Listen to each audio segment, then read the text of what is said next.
Gravando. Boa noite a todos.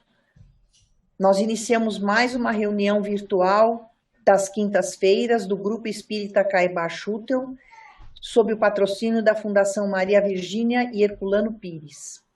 Como sempre, nós iniciamos a oração elevando o nosso pensamento a Deus, nosso Pai, Jesus, nosso Mestre, e aos bons espíritos mensageiros dirigentes das nossas reuniões, rogando a proteção desse trabalho, que nós possamos aproveitar o estudo da doutrina com aprendizado que seja transformado em prática dos princípios cristãos para que nós possamos progredir e avançar nessa nossa encarnação. Então, nós agradecemos a Deus e a Jesus por esta oportunidade e damos por iniciada a reunião desta noite. Messano, você está com o seu evangelho perto? Você pode desligar o seu áudio e ler para a gente, por favor?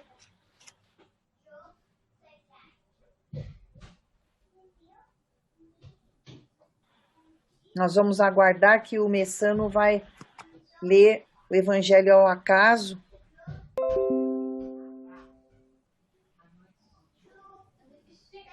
Ele foi buscar o evangelhozinho dele.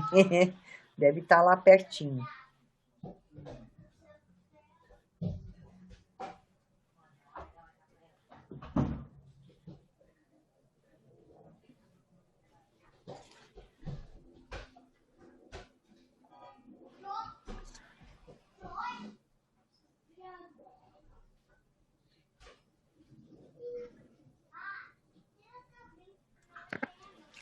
Seu microfone já está ligado, né? Tá ligado, sim. Tá ótimo. Então você pode escolher uma passagem ao acaso e ler para nós? Já escolhi. Servir a Deus, é o capítulo 16, servir a Deus e a Mamon. Desprendimento dos bens terrenos Lacordaire. Constantina Argélia, 1863. Venho meus... Dá para ouvir bem? Dá sim. Venho, meus irmãos, meus amigos, trazer-vos meu humilde auxílio, para ajudar-vos a marchar corajosamente na via de aperfeiçoamento em que entrastes.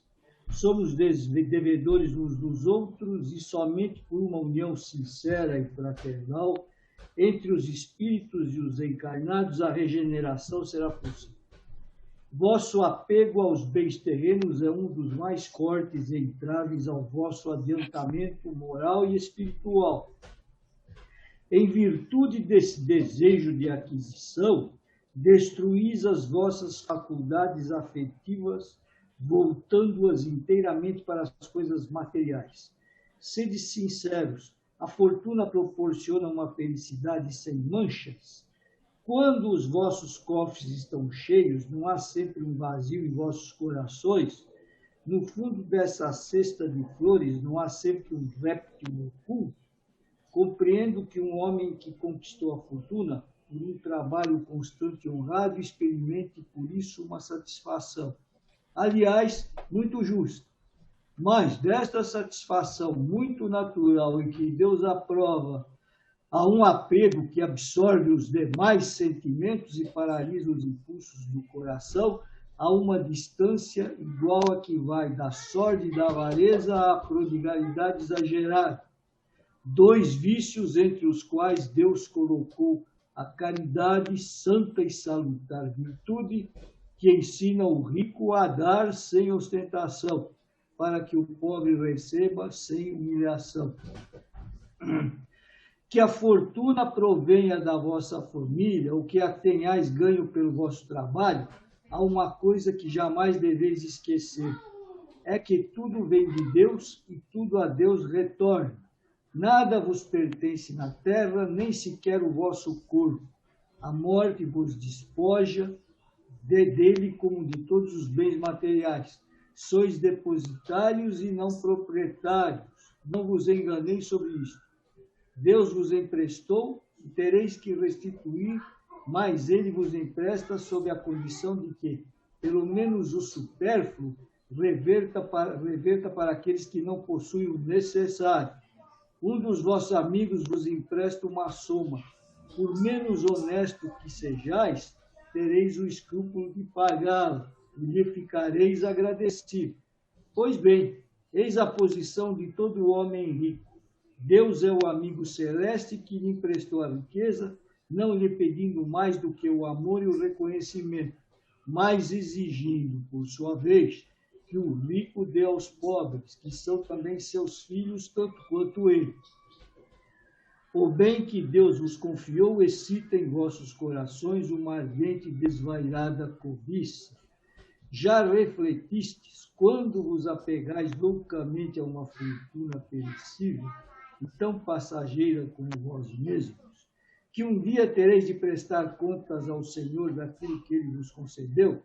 Esqueceis que pela riqueza fostes investidos na sagrada condição de ministros da caridade na terra, para seres os seus dispensadores inteligentes. O que sereis, pois, quando usais somente em vosso proveito o que vos foi confiado, se não depositários infiéis? Que resulta desse esquecimento voluntário dos vossos deveres? A morte inflexível, inexorável, irá rasgar o véu sob o qual vos escondeis, forçando-vos a prestar contas ao amigo que vos favoreceu e que nesse momento reveste aos vossos olhos a toga de juiz. É em vão que procurais iludir-vos na vida da terra, colorindo com o nome de virtude o que frequentemente é apenas egoísmo.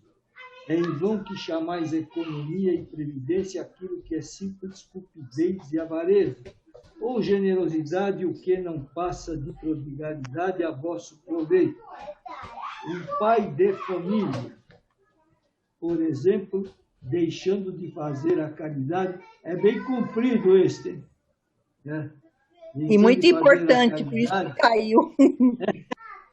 Economizará, amontoará ouro sobre ouro, e tudo isso, diz ele, para deixar a seus filhos o máximo de bens possível, evitando-lhes a queda na miséria. É bastante justo e bem paternal, convenhamos, e não se pode censurá-lo. Mas será sempre esse o único objetivo que o orienta? Não é antes, e o mais das vezes, uma desculpa para a própria consciência, a fim de justificar aos seus próprios olhos e aos olhos do mundo o seu apego pessoal aos bens terrenos? Não obstante, admito que o amor paterno seja o seu único modo. Será esse um motivo para fazer esquecer dos seus irmãos perante Deus? Quando ele mesmo já vive no supérfluo, deixará os seus filhos na miséria simplesmente por deixar-lhes um pouco menos desse supérfluo? Com isso, não estará lhes dando uma lição de egoísmo e lhes endurecerá o coração? Não será asfixiar neles o amor do próximo? Pais e mães, estáis num grande erro se acreditais que com isso aumentais o afeto de vossos filhos por vós, ensinando-lhes a ser egoístas para com os outros e ensinai-lhes a ser para vós mesmos. Quando um homem trabalhou bastante, com o suor do rosto acumulou bens, costuma dizer que o dinheiro ganho a gente sabe quanto custou. Nada é mais verdadeiro. Pois bem, que esse homem, confessando conhecer, tem todo o valor do dinheiro, faça caridade, segundo as suas posses, e terá mais mérito do que outro que, nascido na abundância, ignora as rudes fadigas do trabalho. Mas, se esse homem que recorda suas penas, seus esforços, se fizer egoísta, duro para com os pobres, será muito mais culpado que os outros. Porque quanto mais conhecemos por nós mesmos as dores ocultas da miséria, mais devemos interessar-nos pelo socorro aos outros. Infelizmente, o homem de posse carrega sempre consigo outro sentimento, tão forte como o apego à fortuna, é o orgulho. Não é raro ver-se o novo rico aturdir o infeliz que lhe pede assistência com a história dos seus trabalhos e das suas habilidades, em vez de ajudá-lo e terminar por dizer: faça como eu fiz. Segundo ele, a bondade de Deus não influiu em nada na sua fortuna. Somente a ele cabe todo o mérito. Seu orgulho põe uma venda nos olhos e um tampão nos ouvidos. Não compreende que, com toda a sua inteligência e sua capacidade, Deus pode derrubá-lo com uma só palavra. Desperdiçar a fortuna não é desapegar-se dos bens terrenos, é descuido e indiferença. O homem, como depositário dos bens que possui, não tem o direito de dilapidá-los ou de confiscá-los para o seu proveito. A prodigalidade não é generosidade, mas quase sempre uma forma de egoísmo. Aquele que joga ouro a mãos cheias na satisfação de uma fantasia não dará um centavo para prestar um auxílio. O desapego dos bens terrenos consiste em considerar a fortuna no seu justo valor, sem saber servir-se dela para os outros e não apenas para si mesmo, a não sacrificar por ela os interesses da vida futura, em perdê-la sem reclamar, se aprover a Deus retirar. Se por imprevistos reveses vos tornardes como Jó, dizei como ele: Senhor, vós me destes, vós me tirastes, que a vossa vontade seja feita. Eis o verdadeiro desprendimento. Sede submissos desde logo, tendo fé naquele que, assim como vos deu e tirou, pode devolver-vos.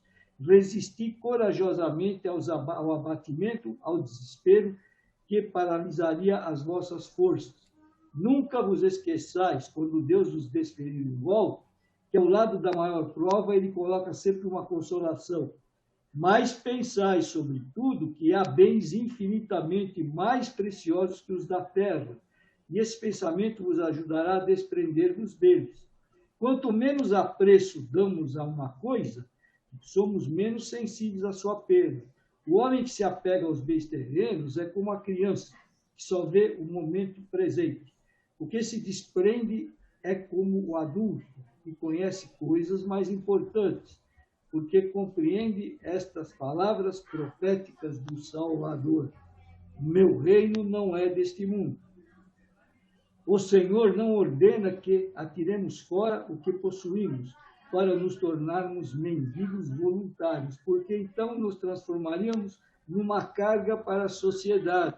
Agir dessa maneira seria compreender mal o desprendimento dos bens terrenos. É um egoísmo de outra espécie, porque equivale a fugir à responsabilidade que a fortuna faz pesar sobre aquele que a possui. Deus a dá a quem lhe parece bom para administrá-la em proveito de todos. O rico tem, portanto, uma missão que pode tornar bela e proveitosa para si mesmo. Rejeitar a fortuna quando Deus o la dá é renunciar aos benefícios do bem que se pode fazer ao administrá-la com sabedoria. Saber passar sem ela quando não a temos, saber empregá-la utilmente quando a recebemos, saber sacrificá-la quando necessário, isto é agir segundo os desígnios do Senhor. E diga, portanto, aquele que recebe o que o mundo chama uma boa fortuna: meu Deus, enviastes-me um novo encargo, dai-me a força de o desempenhar segundo a vossa santa vontade.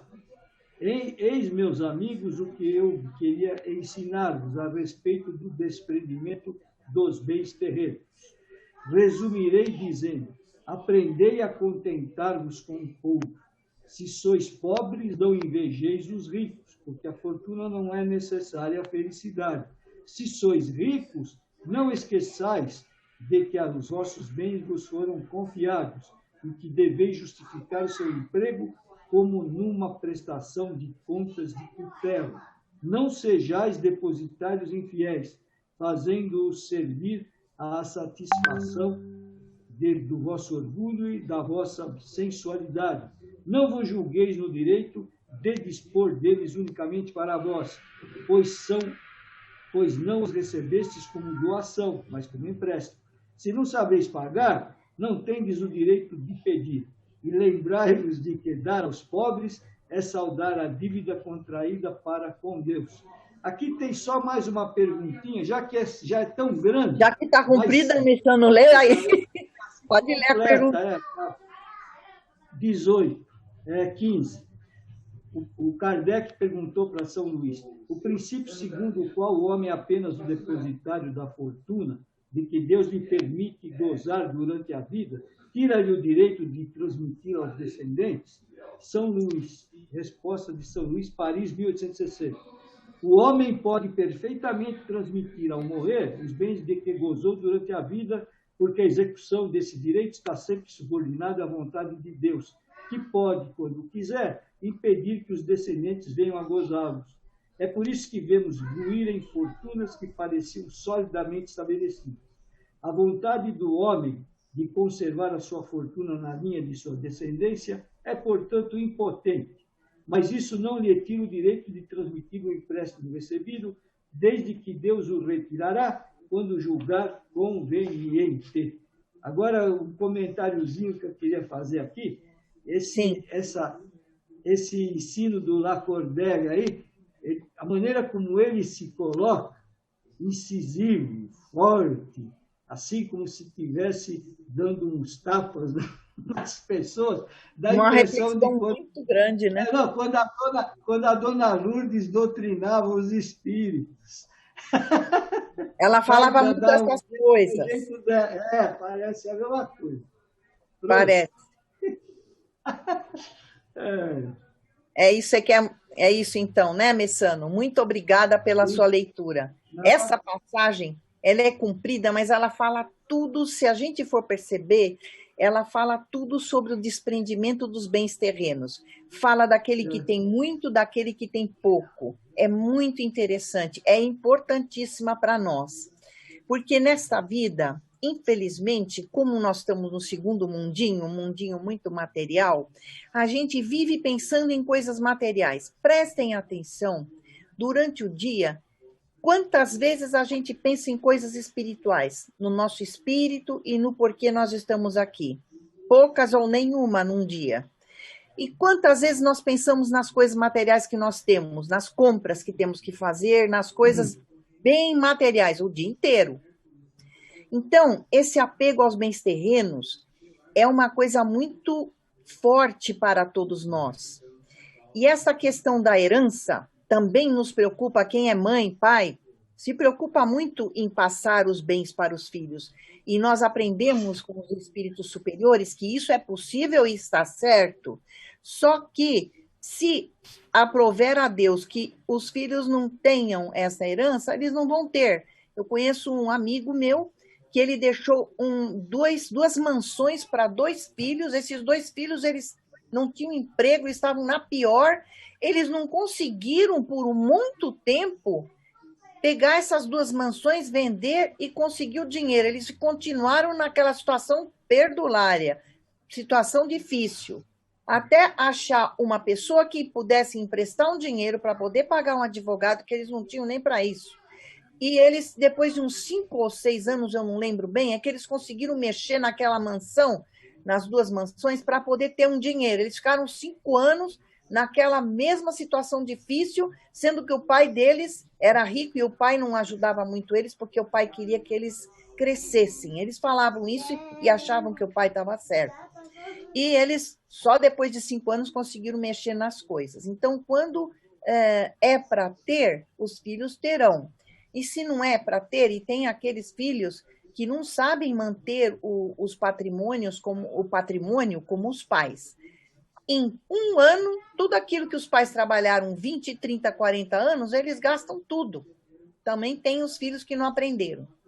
Então, de grande importância também nós como pais, ensinarmos os filhos a saber manter o patrimônio, dar o devido valor ao dinheiro para aquilo que é importante, ajudar aqueles parentes mais necessitados que todos nós temos tudo e o parente não pode comer direito. Como que nós não vamos ajudar? Nós vamos ficar felizes de poder ajudar um parente querido para que ele também tenha seu carro, sua casa, suas coisas. Se nós podemos, por que não ajudar? E também aquele que pede esmola e aquelas entidades que agora, hoje em dia, no telefone, tem um monte de entidade telefonando, pedindo dinheiro, para que se ajudem as entidades, asilos, crianças com doenças, câncer, né? Por que nós não podemos ajudar, se cada um na Terra der R$10, 20 a essas entidades, que não vai fazer falta, essas entidades vão se manter. Aí eu sempre lembro do exemplo do Antônio Hermílio de Moraes, que fazia muitas coisas maravilhosas, doava para hospitais, aparelhos difíceis de serem adquiridos, e pessoas ricas que fizeram muitas coisas boas, porque o rico não é sempre ruim. Todo mundo acha, na Terra existe um preconceito relacionado às pessoas ricas. Tem pessoas ricas maravilhosas, elas ajudam os parentes, ajudam entidades, ajudam hospitais, então elas são maravilhosas. Então, a questão dessa passagem do desprendimento dos bens terrenos, que o Lacordaire explicou muito bem, é de suma importância o valor do dinheiro, né? O dinheiro, tem gente que fala assim, dinheiro não é importante. É mentira, gente. O dinheiro é importante, ele dá comodidade para nós, permite que nós possamos comer, nos manter, ir ao médico, ter um convênio de saúde, que é importante, podermos ir e vir, é importante o dinheiro, mas a importância que deve se dar a esse dinheiro não pode ser tão grande assim, de se apegar e não poder nem fazer uma caridade, alguma coisa boa com esse dinheiro. Às vezes, até com os filhos, existem pais que os filhos estão na pior e os pais estão viajando por aí para a Europa e os filhos estão na pior. Vamos ver a situação dos filhos, vamos ajudá-los enquanto estamos em vida com eles. Outra coisa importante, eu tenho tudo que amo, amo tudo que tenho, né? Nós conhecemos essa frase. Então, o que é mais importante, o dinheiro ou os filhos, a convivência com os filhos e com o marido, com a família? É a convivência, é estar usando o dinheiro juntos, para comer juntos na mesa, para viajar juntos, para fazer coisas juntos. Há muito pouco tempo, caiu uma passagem que eu estava achando que eu estava falando coisas bem legais para todo mundo. Na verdade, eu estava falando para mim. O que eu disse naquela passagem que eu não esqueço? Eu disse, aproveitem a presença das pessoas queridas que estão à sua volta, porque esta é uma oportunidade única. Não vai ter outra encarnação exatamente igual a essa. Aquele lá é o seu marido, aquele é o seu filho, aquela é sua irmã. Podemos até escolher seres queridos que virão na próxima encarnação juntos, mas não sabemos se será possível. Às vezes tem que ter outros seres. Então, essa oportunidade é única. Vamos aproveitar essas pessoas que estão conosco, tratá-las bem, fazer o melhor que pudermos para elas. Haja visto o meu caso, que eu estava achando que eu estava dizendo coisa ótima para todo mundo, eu estava dizendo para mim mesma. Aliás, a gente aprendeu, Dona Lourdes sempre falava, a leitura do Evangelho é para nós primeiro, depois é para os outros. Então, o que nós estamos lendo é principalmente para nós. E uma coisa, em vez de continuar outros comentários, eu gostaria de falar a vocês uma mensagem que eu recebi de WhatsApp há pouco tempo. Para mim, foi uma das melhores mensagens que eu já recebi. Nessa mensagem dizia que a gente vai embora e fica tudo aí. Os planos a longo prazo, as tarefas de casa ficam aí, as dívidas com os bancos, as parcelas do carro novo que a gente comprou para status ou para ter um carro mais bonito. A gente se vai sem sequer guardar as comidas na geladeira. A roupa está pendurada no varal e a gente vai, fica lá. E a gente vai embora, se dissolve, some toda a importância que nós pensávamos que nós tínhamos. A vida continua, as pessoas superam, elas seguem as suas rotinas e a vida vai embora e as brigas, as grosserias, a impaciência serviram só para nos afastar de quem nos trazia felicidade e amor. A gente vai embora e todos os grandes problemas que nós achávamos que nós tínhamos, eles se transformam num imenso vazio. A gente se transforma, então, toda a vida que a gente tinha se transforma num imenso vazio. A gente vai embora e o mundo continua caótico, tudo igual. Nós somos pequenos, mas prepotentes. nós esquecemos que a morte vive sempre à espreita. E é bem assim, piscou, vai embora. Qualquer um de nós pode ir embora, a vida se vai. Até o cachorro se adapta a novos donos, gente. Então, se a gente esperasse pela morte, talvez perdoasse mais, talvez risse mais, saísse mais, usasse mais as roupinhas novas que ficam no armário guardadas e as coisas, as toalhas de banquete, não sei para quem e para quê. Então, também a gente, se estivesse esperando pela morte, a gente quisesse mais tempo e menos dinheiro. Quem sabe a gente entendesse que não vale se entristecer com coisas banais. O tempo voa. A partir do momento que a gente nasce, começa a viagem veloz com destino ao fim. E ainda existem aqueles que vivem com pressa, sem se dar conta de reparar que cada dia a mais é um dia a menos, porque a gente vai embora o tempo todo. O que então nós estamos fazendo com o tempo que nos resta? Pensemos, o que nós estamos fazendo com o tempo que nos resta?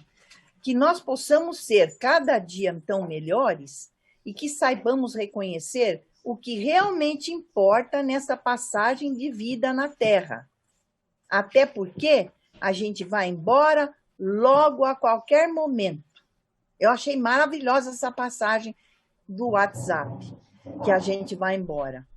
Porque a gente pensando em bens terrenos, em bens, e as pessoas que estão à nossa volta, a gente não deu tanta importância assim. E daí, quando a pessoa vai embora, fala, eu queria ter beijado mais, eu queria ter ficado mais, eu queria ter... Então, não adianta. Vamos aproveitar agora as pessoas que estão à nossa volta, porque é oportunidade única. Nós não sabemos quando teremos oportunidade de estar com ele. Até Jesus dizia, acerta-te com teu irmão enquanto estás com ele. Então, aquele parente difícil, aquela pessoa difícil, vamos acertar. Porque não sabemos que oportunidade teremos de novo de estar com ele e acertar as coisas. Tem muitas coisas para se comentar ainda. Nessa passagem, Lacordaire comentou muita coisa, e a gente ainda pode comentar muita coisa, mas dentro das coisas importantes que me vieram, eu acho que isso era muito interessante da gente comentar. Então, dando prosseguimento, nós vamos ao estudo da doutrina. Estamos estudando o livro Mediunidade, Conceituação da Mediunidade e Análise dos seus problemas atuais, de José Herculano Pires. Hoje o assunto é a mesa e o pão. O professor Herculano, ele começa a sua exposição desse capítulo afirmando que Kardec esclareceu sobre o uso das mesas na mediunidade. Por que a mesa? Porque a mesa é o móvel mais cômodo, onde nós sentamos ao redor. Não havia misticismo, nem magia, nem ritual nesse ato mediúnico em volta da mesa. Herculano Pires comenta que nós sentamos em torno da mesa não só para conversar, para escrever, mas para nos alimentar. A alimentação na mesa espírita não é material. Ela é o pão espiritual da prece que é servida na hora da doutrinação que se conversa com os espíritos. Antes de nós sentarmos à mesa, os convites já foram feitos. Lembro que sempre nós aprendemos no Centro Espírita, quando começa a terceira parte mediúnica, que dizem... os espíritos já estão aqui desde o início do dia, já foram convidados e estão aqui para serem servidos, né? Para serem ajudados. Então, os espíritos já foram convidados. Uma coisa importante que possamos pensar, muitos de nós, quando vamos para a reunião espírita, pensamos em casar, e bem que podia se manifestar meu filho, ou esse ente querido, ou outro que já se foi, eu gostaria muito de falar com ele. Mas as pessoas, esses espíritos que estão no plano espiritual, eles estão em várias situações. Eles podem estar em refazimento, ainda dormindo, descansando, podem estar trabalhando já na senda do progresso espiritual, trabalhando, ajudando os espíritos, podem estar em situações difíceis, que não podem vir para conversar conosco, nos umbrais, podem ser suicidas que estão ainda com aquelas ideias ainda atrapalhando a vida deles. Então, não adianta evocarmos os espíritos entes queridos nessas reuniões. Se for possível, eles virão, porque eles não estão submetidos ao ser humano, né? Eles virão se puderem vir. E no momento da terceira parte, é o momento da caridade. Aí Herculano conta uma passagem do Evangelho de Lucas, o episódio dos discípulos na estrada de Emaús. Então, após a ressurreição de Jesus, Cleofás e um outro companheiro estavam seguindo para uma aldeia e os discípulos estavam acompanhando. Eles estavam querendo se afastar do cenário angustiante de Jerusalém após a morte de Jesus. Então, um estranho alcançou-os e acompanhou, conversando com eles, entrando no assunto sobre a morte e a ressurreição de Jesus, que eles estavam falando desse assunto. Então, eles pararam numa estalagem para se alimentar e sentaram-se à mesa com esse estranho. Estavam em 3, então, e os discípulos perto, em outra mesa. No momento em que esse estranho partiu o pão, os discípulos logo o reconheceram. Era Jesus, era o mestre ressuscitado. Eles não tinham percebido. A forma dele falar, de se portar e a forma de partir o pão. Imediatamente ele sumiu. Ficaram só 2 na mesa. E aí os apóstolos ficaram assombrados com essa situação. O professor Herculano contou essa história para comparar com a mesa simples do Centro Espírita, sem aparatos, sem precisar de toalhinha branca, podia ser vermelha ou preta, como diz o professor Herculano. Só se exige a pureza das intenções nessa mesa. E o professor Herculano diz que, assim como eles estavam passeando nessa ocasião, os convidados para a mesa já foram feitos esses convites, que são os espíritos que foram convidados para vir a essa mesa mediúnica. E o professor Herculano comenta como que podem os cristãos das diversas igrejas não acreditar na mediunidade, achar que é loucura e mistificação. Será que nunca leram o tópico dos dons espirituais na primeira epístola de Paulo aos Coríntios? Herculano Pires, então, fala dos centros que também têm muitos rituais, colocam toalhas brancas, exigem que os médiuns se vistam de branco, e são tolices. Correntes de mãos dadas não são necessárias, passes com muita gesticulação não são necessários. São superstições de dirigentes. Todas as técnicas inventadas pelos homens, disciplinas rígidas, palavras mágicas, gestos misteriosos, não passa de joio na seara, como diz Herculano Pires. A prática espírita, ela deve ser racional e simples, sem estimular mistificações. Há também pessoas que desejam fazer as sessões em plena luz, entendendo que a penumbra daria motivo para desconfianças na reunião mediúnica. Só que, nesse caso, fazer a reunião mediúnica na penumbra representa uma concentração dos médiuns. É interessante, porque os médiuns se concentram e os assistentes também. A iluminação normal da sala, num centro espírita com reunião à noite, a iluminação, ela provoca distrações, quebra do recolhimento. Então, a penumbra que o professor Herculano ensinou nas reuniões mediúnicas, na terceira parte que se apaga a luz e fica-se na penumbra, que é para não provocar essas distrações, para que a concentração se torne serena e não precisa que fique no escuro, mas numa penumbra. Além dessas razões, Herculano Pires lembra que o excesso de luz tem ação inibitória sobre os próprios médiuns e ficam inibidos na hora de receberem. Nas reuniões mediúnicas, o que acontece também é uma emissão de ectoplasma que se libera para ajudar as ligações entre os perispíritos do médium e dos espíritos. Tudo isso acontece naquela penumbra. E então o professor diz, é importante distinguir o que é supérfluo do que é necessário, o que é conveniente do que é inconveniente. A questão da concentração mental no centro, ela não é muito bem compreendida para muitos. Não é a concentração de uma pessoa no estudo, quando a pessoa estuda, não é igual. Nem a concentração quando a pessoa presta atenção numa conversa. É um ato coletivo, como diz o professor Herculano, é uma concentração coletiva de todos. No que se deve se concentrar? Nos pensamentos voltados para o mesmo alvo. Todos no centro, quando vão se concentrar, tem que pensar no mesmo alvo. Então, a concentração tem o objetivo principal evitar a distração deles. E em quem a gente vai voltar o pensamento? O alvo superior geralmente é Jesus, porque como é difícil pensar em Deus, mais fácil pensar em Jesus, então na hora da terceira parte e na hora da concentração, nós pensamos em Jesus. Na figura de Jesus? Não, não bem na figura de Jesus, nos atos dele, porque a terceira parte é a caridade que se faz com os espíritos.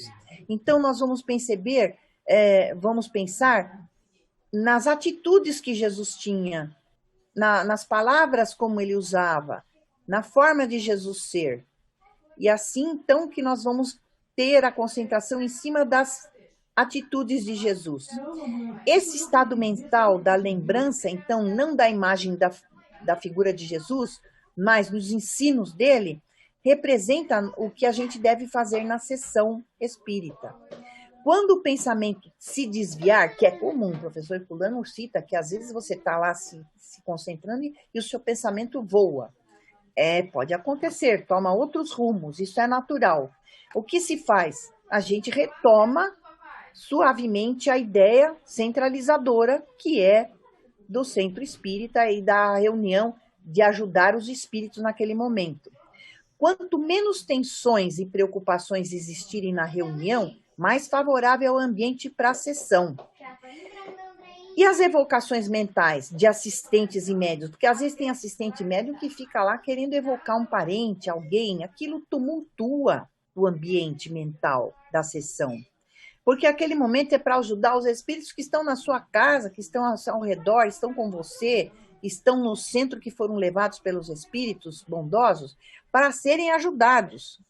Muita gente, eu ouvi dizer, desses 30 e poucos anos que eu frequento o centro, eu já vi o médium dizer assim, ai, que bom, terceira parte, agora eu vou soltar as quizumba, querendo dizer, agora eu vou me livrar de toda aquela situação, dor de cabeça, perturbação que eu tô, quero me livrar nessa terceira parte. Na verdade, você está ajudando os espíritos que você atraiu, que a gente atraiu os espíritos com as nossas perturbações, por isso que eles estão conosco, nos dando perturbações maiores, eles precisam de ajuda da caridade e nós também. Então, nós não vamos tirar quizumba, nós vamos ajudar a nós mesmos e aos espíritos. Nós gostaríamos de ficar leves e que os espíritos também fiquem leves e que sejam encaminhados, que aí eles não voltam conosco para que desequilibrem os ambientes, mas eles também vão receber ajuda. Então, durante a sessão, nós pensamos em Jesus e na ajuda aos espíritos. Essa é a principal função. Muitas coisas bem interessantes vão ser comentadas na continuação desse capítulo A Mesa e o Pão, que, por sinal, acho que será o Norberto que vai falar. O Norberto vai colaborar com a gente e vai ser muito bom, que o Norberto é muito estudioso também. Por fim, eu gostaria de falar sobre a postura dos médiuns que o professor Herculano sempre dizia que deveria ser. O médium tem que ter o seu esforço no mediunato. O médium que tem mediunato ou tem mediunidade de trabalho, ele sofre uma pressão muito grande, menor do que o médium estático, porque todos somos médiums. Todos recebemos ideias ruins dos espíritos, todos recebemos perturbação, todos recebemos previsões boas, recebemos inspiração, todos. Mas os médiuns de trabalho, esses daí são pressionados. No dia da reunião, tem muitos que escutam vozes, pressões, tem muitos que não vão no trabalho porque sentem taquicardia, dor de cabeça, justamente é para ir, porque os espíritos estão transmitindo isso para que a gente vá na reunião para ajudá-los e nós também seremos ajudados. Então, o professor Herculano fala que nós não precisamos ser santos como médiuns, aliás, nem dá para ser santo, mas que a gente siga o homem de bem, que já caiu no evangelho uma vez, que a gente lê várias vezes, como é difícil, aliás, ser o homem de bem. Ali tem 10, 15 coisas que a gente consegue fazer uma bem feita. Mas é aquele padrão que a gente deve seguir, que não é impossível. O homem de bem não é impossível ser. Mas santo, sim. Não é para a gente ser santo. Então, qual que é nossa obrigação como médium? É estudar, atualizar-se permanentemente. O que é atualizar-se permanentemente? É ler tudo quanto é obra que sai por aí? Não. Atualização é estudou a codificação, se mantenha estudando, porque se nós estudamos o dos espíritos nesse ano no centro, por exemplo, daqui a 4 anos a gente ainda não repetiu o livro dos espíritos. Se a gente não ler, vai esquecer tudo. E a gente não vai saber responder muitas das perguntas que ali tem, que a gente não lembra. Tem perguntas que a gente vai achar que é a primeira vez que estamos lendo, mesmo depois de ter estudado o livro dos espíritos, o livro dos médiuns. Então, a atualização é rever essas obras importantes, que são os ensinamentos principais dos espíritos, para nós podermos ser um medianeiro eficiente. Então, os espíritos também, nós às vezes achamos que os espíritos vão suprimir nossas deficiências. Eles não vão suprimir nossas deficiências. Temos que estudar sozinhos também, ler, entender de mediunidade, saber os nossos papéis, o que nós temos que fazer e melhorar, porque o espírito não supre nossa deficiência. Ninguém vai dar papinha para o médium. Nós somos todos falíveis, nós podemos cair, o médium pode cair. Então, a mediunidade, ela tem como objetivo principalmente uma atuação social. Por que social? Porque o médium, ele está sempre auxiliando à sua volta. Como que os espíritos nos ajudam? Através da palavra de um amigo, de um parente, de uma pessoa, de um livro. Então, o médium, seja o estático ou o de trabalho, todos nós que somos médiuns, nós podemos ajudar os outros quando nós recebemos auxílio dos espíritos que nos inspiram para poder ajudar o outro. Então, é uma atuação social, como diz o professor Herculano.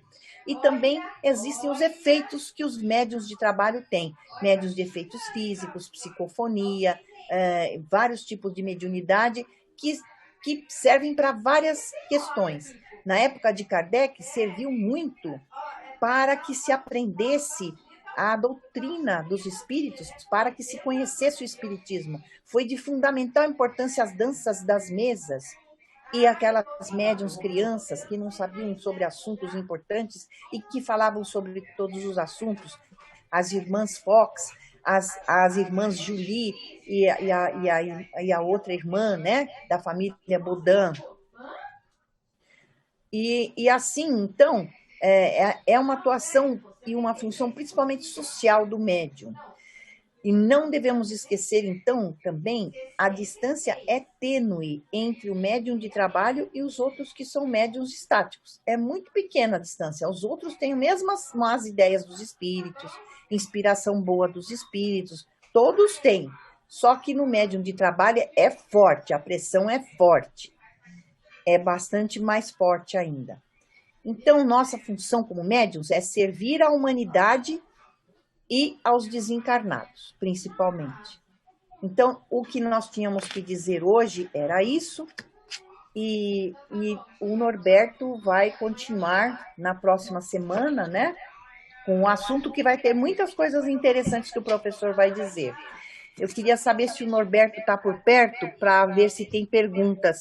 Aliás, hoje não vai ter porque não tem YouTube. Mas algum dos presentes gostariam de fazer alguma observação ou alguma pergunta dos que estão presentes? Então, se não tiver nenhuma, ninguém quer fazer nenhuma colocação, então nós podemos ir para a finalização com a oração, né, final. Então, nós agradecemos pela presença dos amigos que aqui estão, pela paciência, por estarem aqui conosco. e dos que também sempre nos acompanham pelo YouTube, que hoje vão poder ver só tardiamente a reunião. Nós aproveitamos para pedir, sempre como pedimos, pelo nosso companheiro Zé Carlos Bolonetti, esposo da Helena, que se encontra ainda no Hospital 9 de Julho, está estável e cada vez melhor. Ele está sendo mantido pela corrente médica do espaço, pelos bons médicos do Hospital 9 de Julho e principalmente pela oração de todos nós. A oração funciona para as pessoas que estão doentes. E então nós nos lembramos dele pedindo que ele seja ajudado. Também pedimos pela dona Lourdes, nossa mestrazinha, que por muito tempo nos amparou, nos ajudou, nos ensinou tantas coisas no Centro Espírita. Também pedimos pelo professor Milton, que também seja amparado, e para todos aqueles que nos antecederam e que se estenda também aos nossos lares essa ajuda. Nós agradecemos então a Deus, agradecemos a Jesus, aos bons espíritos que conduziram a nossa reunião. Nós somos muito gratos por essa oportunidade de sermos espíritas, de conhecermos todos esses princípios, de sabermos para que estamos aqui, para onde vamos. Por tudo que nós recebemos, nós agradecemos. Agradecemos por esta encarnação que permitirá mais um pouco de evolução a todos nós. Então, em seu nome, Senhor, nós damos por encerrada a sessão, desejando um bom fim de semana a todos. E obrigada pela presença de todos.